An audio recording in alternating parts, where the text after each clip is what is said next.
नमस्कार दोस्तों। आज की कहानी है विदाई, मुंशी प्रेमचंद द्वारा लिखित। दूसरे दिन बालाजी स्थान स्थान से निवृत्त होकर राजा धर्म सिंह की प्रतीक्षा करने लगे। आज राजघाट पर एक विशाल गौशाला का शिलारोपण होने वाला था। नगर की हाट बाट और वीथियां मुस्कुराती हुई जान पड़ती थीं।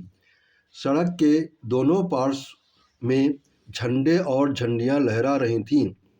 गृहद्वार फूलों की माला पहने स्वागत के लिए तैयार थे, क्योंकि आज उस स्वदेश प्रेमी का शुभ गमन है जिसने अपना सर्वस्व देश के हित में बलिदान कर दिया है।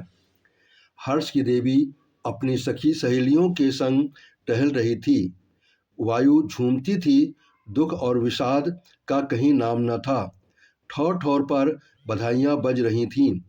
पुरुष सुहावने वस्त्र पहने इटलाते थे। स्त्रियां 16 श्रृंगार किए मंगल गीत गाती थीं। बालक मंडली केसरिया साफा धारण किए कलोलें करती थीं। हर स्त्री पुरुष के मुख से प्रसन्नता झलक रही थी, क्योंकि आज एक सच्चे जाति हितैषी का शुभगमन है जिसने अपने सर्वस्व जाति के हित में भेंट कर दिया है। बालाजी अब अपने सुहृदों के संग राजघाट की ओर चले तो सूर्य भगवान ने पूर्व दिशा से निकलकर उनका स्वागत किया। उनका तेजस्वी मुखमंडल ज्यों ही लोगों ने देखा, सहस्त्रों मुखों से भारत माता की जय का घोर शब्द सुनाई दिया और वायुमंडल को चीरता हुआ आकाश शिखर तक पहुंचा। घंटों और शंखों की ध्वनि निनादित हुई और उत्सव का सरस राग वायु में गूंजने लगा। जिस प्रकार दीपक को देखते ही पतंग उसे घेर लेते हैं, उसी प्रकार बालाजी को देखकर लोग बड़ी शीघ्रता से उनके चतुर्दिक एकत्र हो गए। भारत सभा के 125 सभ्यों ने अभिवादन किया। उनकी सुंदर वादियाँ और मंचले घोड़ों नेत्रों में खूब जाते थे। इस सभा का एक एक सभ्य जाति का सच्चा हितैषी था और उसके उमंग भरे शब्द लोगों के चित्त को उत्साह से पूर्ण कर देते थे। सड़क के दोनों ओर दर्शकों की श्रेणी थी। बधाइयाँ बज रही थीं, पुष्प और मेवों की वृष्टि हो रही थी। ठौर ठौर नगर की ललनाएं श्रृंगार किए स्वर्ण के थाल में कपूर, फूल और चंदन लिए आरती करती जाती थीं और दुकानें नवागता वधू की भांति सुसज्जित थी। सारा नगर अपनी सजावट से वाटिका को लज्जित करता था और जिस प्रकार श्रावण मास में काली घटाएं उठती हैं और रह रहकर वन की गरज हृदय को कंपा देती हैं, और उसी प्रकार जनता की उमंगवर्धक ध्वनि भारत माता की जय हृदय में उत्साह और उत्तेजना उत्पन्न करती थीं। जब बालाजी चौक में पहुंचे तो उन्होंने एक अद्भुत दृश्य देखा। बालक वृंद ऊंधे रंग के लेसदार कोट पहने, केसरिया पगड़ी बांधे, हाथों में सुंदर छड़ियां लिए मार्ग पर खड़े थे। बालाजी को देखते ही वे 10-10 की श्रेणियों में हो गए और अपने डंडे बजाकर ये ओजस्वी गीत गाने लगे। बालाजी तेरा गाना मुबारक होवे। धन धन भाग्य हैं इस नगरी के, धन धन भाग्य हमारे, धन धन इस नगरी के बासी जहाँ तब चरण पधारे। बालाजी तेरा आना मुबारक होवे। कैसा चित्ताकर्षक दृश्य था। गीत यद्यपि साधारण था, परंतु उनके और सधे हुए स्वरों में मिलकर उसे ऐसा मनोहर और प्रभावशाली बना दिया कि पांव रुक गए। चतुर्दिक सन्नाटा छा गया। सन्नाटे में यह राग ऐसा सुहावना प्रतीत होता था जैसे रात के सन्नाटे में बुलबुल का चहकना। सारा दर्शक चित्त की भांति खड़े थे। दीन भारतवासियों, तुमने ऐसे दृश्य कहाँ देखे? इस समय जी भरकर देख लो। तुम वेश्याओं के नृत्य वाद्य के संतुष्ट हो गए, वीरांगनाओं की काम लीलाएं बहुत देख चुके, खूब सैर सपाटे किए, परंतु ये सच्चा आनंद और ये सुखद उत्साह जो इस समय तुम अनुभव कर रहे हो, तुम्हें कभी और भी प्राप्त हुआ था?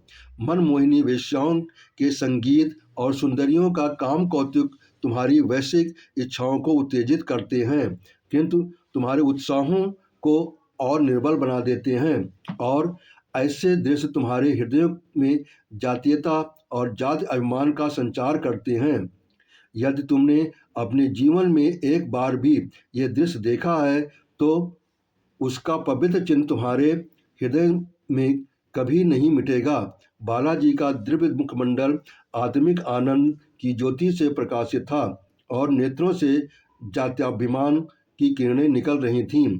जिस प्रकार कृषक अपने लहलहाते हुए खेत को देखकर आनंद उन्मत्त हो जाता है, वही दशा इस समय बालाजी की थी। जब रागे बंद हो गया तो उन्होंने कई डग आगे बढ़कर दो छोटे छोटे बच्चों को उठाकर अपने कंधों पर बिठा लिया और बोले, भारत माता की जय। इस प्रकार स्नेही स्नेही लोग राजघाट की ओर एकत्र हुए। यहाँ गौशाला का एक गगन स्पर्शी विशाल भवन स्वागत के लिए खड़ा था। आंगन में मखमल का बिछावन बिछा हुआ था। गृह द्वार पर स्तंभ फूल पत्तियां से सुसज्जित खड़े थे। भवन के भीतर एक सहस गायें बंधी हुई थीं। बालाजी ने अपने हाथों से उनकी नादों में खली भूसा डाला, उन्हें प्यार से थपकियां दी। एक विस्तृत गृह में संगमरमर की अष्टभुज कुंड बना था, वो दूध से परिपूर्ण था। बालाजी ने एक चुल्लू दूध लेकर नेत्रों से लगाया और पान किया। अभी आंगन में लोग शांति से बैठने भी न पाए थे कि कई मनुष्य दौड़े हुए आए और बोले, पंडित बदलू शास्त्री, सेठ उत्तम चंद और लाला माखन लाल बाहर खड़े कोलाहल मचा रहे हैं और कहते हैं कि हम को बालाजी से दो दो बातें कर लेने दो। बदलू शास्त्री काशी के विख्यात पंडित थे। सुंदर चंद तिलक लगाते, हरी बनात का अंगरखा परिधान करते, औस बसंती पगड़ी बांधते थे। उत्तम सिंह और माखन लाल दोनों नगर के धनी और लक्षाधीश मनुष्य थे। उपाधि के लिए सहस्त्रों व्यय करते और मुख्य पदाधिकारियों का सम्मान और सत्कार करना अपना प्रधान कर्तव्य जानते थे। इन महापुरुषों का नगर के मनुष्यों पर बड़ा दबाव था। बल्लू शास्त्री जब कभी शास्त्रार्थ करते तो निस्संदेह प्रतिवादी की पराजय होती। विशेषकर काशी के पंडे और प्राग्वाल तथा इसी पंथ के अन्य धार्मिक वर्ग जो उनके पसीने की जगह रुधिर बहाने का उद्यत रहते थे। शास्त्री जी काशी में हिंदू धर्म के रक्षक और महान स्तंभ प्रसिद्ध थे। उत्तम चंद और माखन चंद भी धार्मिक उत्साह के मूर्ति थे। ये लोग बहुत दिनों से बालाजी से साक्षात्कार करने का अवसर ढूंढ रहे थे। आज उनका मनोरथ पूरा हुआ। पंडों और प्राग्वालों का एक दल लिए आ पहुँचे। बालाजी ने इन महात्मा के आने का समाचार सुना तो बाहर निकल आए, परंतु यहाँ की दशा विचित्र पाई। उभय पक्ष के लोग लाठियां संभाले, अंगरखे की बाहें चढ़ाए घुटने को उद्यत थे। शास्त्री जी प्राग्वालों को भिड़ने के लिए ललकार रहे थे और सेठ जी उच्च स्वर में कह रहे थे, इन शूद्रों की धज्जियां उड़ा दो, अभियोग चलेगा तो देखा जाएगा, तुम्हारा बाल बांका न होने पाएगा। माखन लाल साहब गला फाड़ फाड़ कर चिल्लाते थे कि निकल आए जिसे कुछ अभिमान हो, प्रत्येक को सब साख दिखा दूंगा। बालाजी ने जब ये रंग देखा तो राजा धर्म सिंह से बोले, आप बदलू शास्त्री को जाकर समझा दीजिए कि इस दुष्टता को त्याग दें, अन्यथा दोनों पक्ष वालों की हानि होगी और जगत में उपहास होगा सो अलग। राजा साहब के नेत्रों से अग्नि बरस रही थी। बोले, इस पुरुष से बातें करने में अपनी अप्रतिष्ठा समझता हूँ, उसे प्राग्वालों के समूहों का अभिमान है, परंतु मैं आज उसका सारा मद चूर्ण कर देता हूँ। उसका अभिप्राय उसके अतिरिक्त और कुछ नहीं है कि वे आपके ऊपर वार करें, पर जब तक मैं और मरे 5 पुत्र जीवित हैं और मेरे 5 पुत्र जीवित हैं, तब तक कोई आपकी ओर कुदृष्टि से नहीं देख सकता। आपके एक संकेत मात्र की देर है, मैं पलक मारते उन्हें इस दुष्टता का संवाद चखा दूंगा। बालाजी जान गए कि यह वीर उमंग में आ गया है। राजपूत जब उमंग में आता है तो उसे मरने मारने के अतिरिक्त और कुछ नहीं सूझता। बोले, राजा साहब, आप दूरदर्शी होकर ऐसे वचन कहते हैं, ये अवसर ऐसे वचनों का नहीं है। आगे बढ़कर अपने आदमियों को रोकिए, नहीं तो परिणाम बुरा होगा। बालाजी ये कहते कहते अचानक रुक गए। समुद्र की तरंगों की भांति लोग इधर उधर से उमड़ते चले आते थे। हाथों में लाठियां थीं, नेत्रों में रुधिर की लाली, मुखमंडल क्रुद्ध भ्रिकुटी कुटिर। देखते देखते जन समुदाय प्रागवालों के सिर पर पहुंच गया। समय ऐसा निकट था कि लाठियां सिर पर चूमे कि बालाजी विद्युत की भांति लपक कर एक घोड़े पर सवार हो गए और अति उच्च स्वर में बोले, भाइयों, क्या अंधेर है? यदि मुझे आपका अपना मित्र समझते हो तो झटपट हाथ नीचे कर लो और पैरों को 1 इंच भी आगे न बढ़ने दो। मुझे अभिमान है कि तुम्हारे हृदयों में विरोचित क्रोध और उमंग तरंगित हो रहे हैं। क्रोध एक पवित्र उद्योग और पवित्र उत्साह है, परंतु आत्मसंवरण उससे भी अधिक पवित्र धर्म है। इस समय अपने क्रोध को दृढ़ता से रोको। क्या तुम अपनी जाति के साथ कुल का कर्तव्य पालन कर चुके हैं कि इस प्रकार प्राण विसर्जन करने पर कटिबद्ध हो? क्या तुम दीपक लेकर भी कूप में गिरना चाहते हो? ये लोग तुम्हारे स्वदेश बांधव और तुम्हारे ही रुधिर हैं। उन्हें अपना शत्रु मत समझो। यदि वे मूर्ख हैं तो उनकी मूर्खता का निवारण करना हमारा कर्तव्य है। यदि वे तुम्हें अपशब्द कहें तो तुम बुरा मत मानो। यदि वे तुमसे युद्ध करने को प्रस्तुत हों तो तुम नम्रता से स्वीकार करो और एक चतुर वैद्य की भांति अपने विचारहीन रोगियों की औषधि करने में तल्लीन हो जाओ।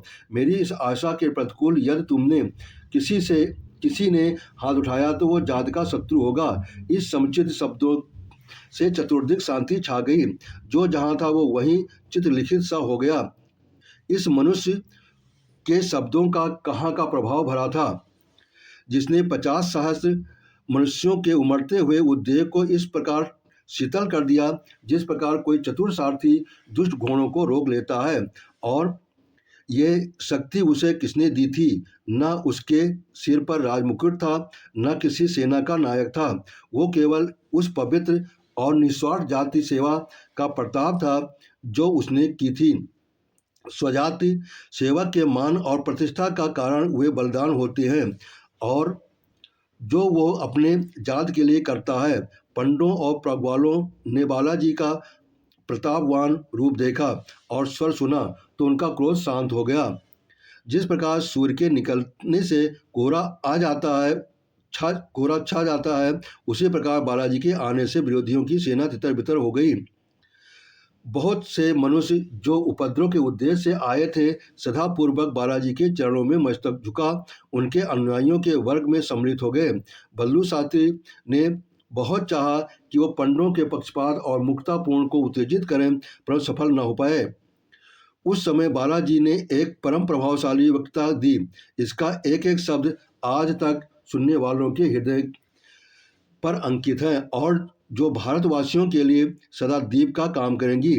बालाजी की वक्ताएं प्रायः सार गर्भित हैं, परंतु वो प्रतिभा, वो ओज जिससे वो वक्तृता अलंकृत है, जिसके किसी व्याख्यान की दीख नहीं पड़ते, उन्होंने अपने वाक्यों के जादू से थोड़ी से देर में पंडों के अहीरों और पासियों से गले मिला दिया। उस वक्तृता के अंतिम शब्द थे, यदि आप दृढ़ता से कार्य करते जाएंगे तो अवश्य एक दिन आपका अभीष्ट सिद्ध का स्वर्ण स्तंभ दिखाई देगा, परंतु धैर्य को अभी हाथ से न जाने देना। दृढ़ता बड़ी प्रबल शक्ति है। दृढ़ता पुरुष के सब गुणों का राजा है। दृढ़ता वीरता का एक प्रधान अंग है। इसे कदापि हाथ से न जाने देना। तुम्हारी परीक्षाएं होंगी। ऐसी दशा में दृढ़ता के अतिरिक्त कोई विश्वास पात्र पथ प्रदर्शक नहीं मिलेगा। दृढ़ता यदि सफल न भी हो सके तो संसार में अपना नाम छोड़ जाती है। बालाजी ने घर पहुंचकर समाचार पत्र खोला।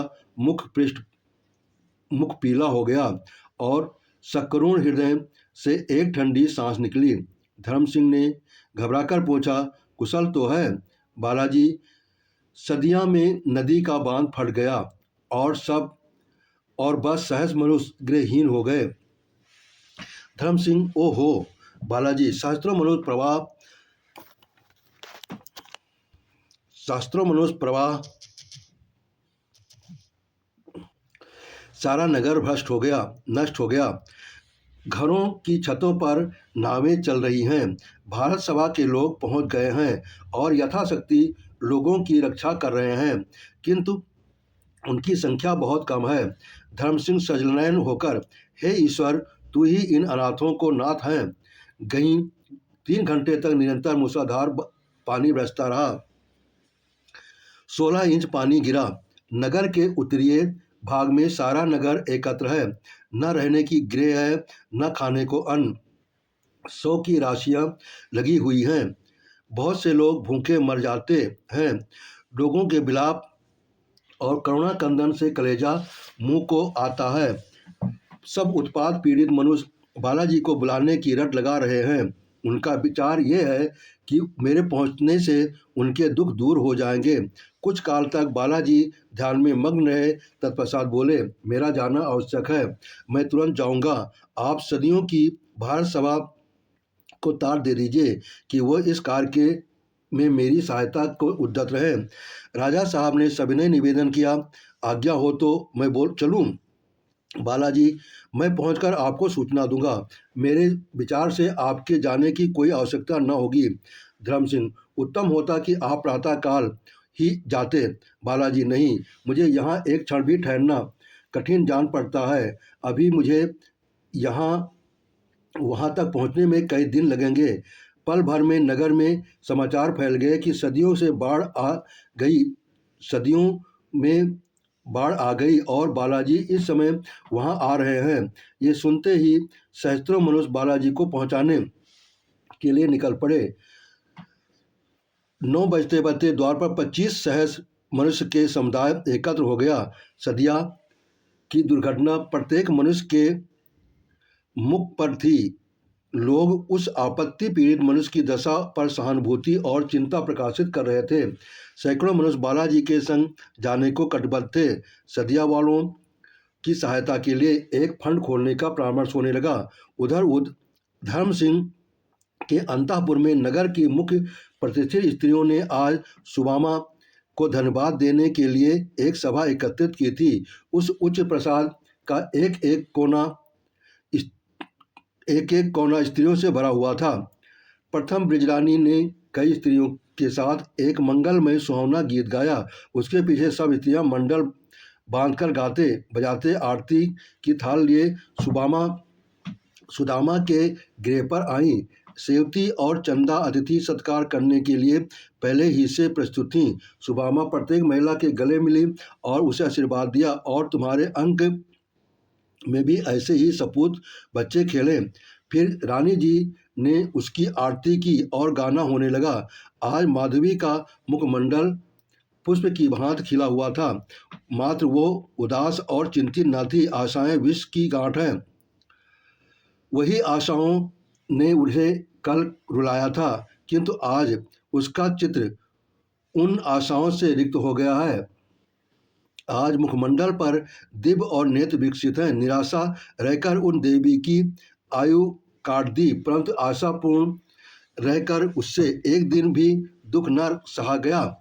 सुहावने रागों के आलाप में भवन के गूंज रही थी। अचानक सदिया का समाचार वहां भी पहुंचा और राजा धर्म सिंह ये कहते हुए सुनाई दिए कि आप लोग बालाजी को विदा करने के लिए तैयार हो जाएं, वे अभी सदिया जाते हैं। ये सुनते ही अर्धरात्रि का सन्नाटा छा गया। सुदामा घबराकर उठी और द्वार की ओर लपकी, मानो वे बालाजी को रोक लेंगी। उनके संग सब की सब स्त्रियां उठ खड़ी हुईं और उनके पीछे पीछे चलीं। ब्रिजरानी ने कहा, चची, क्या उन्हें बरबस विदा करोगी? अभी तो वे अपने कमरे में हैं, मैं उन्हें न जाने दूंगी। विदा करना कैसा? ब्रिजरानी ने, क्या सदिया को लेकर चाटूंगी?